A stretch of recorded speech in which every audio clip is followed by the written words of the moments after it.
રાજકોટથી સમાચાર સામે આવી રહ્યા છે, જેમાં સૌરાષ્ટ્ર યુનિવર્સિટીમાં એફઆરસી શરૂ કરવાની માંગ કરવામાં આવી છે। તો યુનિવર્સિટીમાં એફઆરસી કાર્યાલય શરૂ કરવાની માંગ કરવામાં આવી, જેમાં અન્ય શાળાઓની જેમ સૌરાષ્ટ્ર યુનિવર્સિટીમાં એફઆરસી શરૂ કરવાની માંગ કરવામાં આવી છે। જેમાં સૌરાષ્ટ્ર યુનિવર્સિટીના પૂર્વ સિન્ડિકેટેડ સભ્યને વીસીને લખ્યો છે પત્ર। કોલેજમાં ફી મામલે વિદ્યાર્થીઓ રજૂઆત ક્યાં કરે તે પણ એક મોટો સવાલ છે। અનેક સવાલો ઉઠી રહ્યા છે। 235 કોલેજો નોટિસ બોર્ડ કે વેબસાઇટ ઉપર ફી મૂકતી નથી, અને જેમાં ખાનગી કોલેજોની ફી કોર્સ વાઇઝ 50,000 થી 2.50 લાખ છે। પૂર્વ સિન્ડિકેટ સભ્ય ધરમ કાંબલિયાએ વીસીને પત્ર લખીને રજૂઆત કરી છે। જો એફઆરસીનું કાર્યાલય શરૂ નહીં થાય તો કાનૂની લડાઈ શરૂ કરાશે તેવું પણ જણાવ્યું।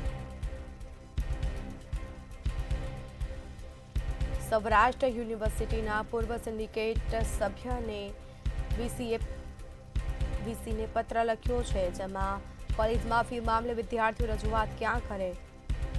235 કોલેજો નોટિસ બોર્ડ કે વેબસાઇટ ઉપર ફી મૂકતી નથી, જેમાં ખાનગી કોલેજોની ફી કોર્સ વાઇઝ 50,000 થી 2.50 લાખ છે। અને સાથે જ જે માંગ કરવામાં આવી છે, જો માંગ સ્વીકારવામાં નહીં આવે કે પછી જો કાર્યાલય શરૂ કરવામાં નહીં આવે તો કાનૂની લડાઈ પણ કરાશે। સંવાદદાતા ધ્રુવ કુંડેલ ફોન લાઈન પર જોડાયા છે। જી, સૌરાષ્ટ્ર યુનિવર્સિટીમાં એફઆરસી કાર્યાલય શરૂ કરવાની માંગ કરવામાં આવી છે, શું વિગત? ચોક્કસથી શાળાઓની જેમ સૌરાષ્ટ્ર યુનિવર્સિટીમાં પણ એફઆરસીનું કાર્યાલય શરૂ થાય તે પ્રકારની માંગ છે તે અત્યારે શરૂ થઈ છે।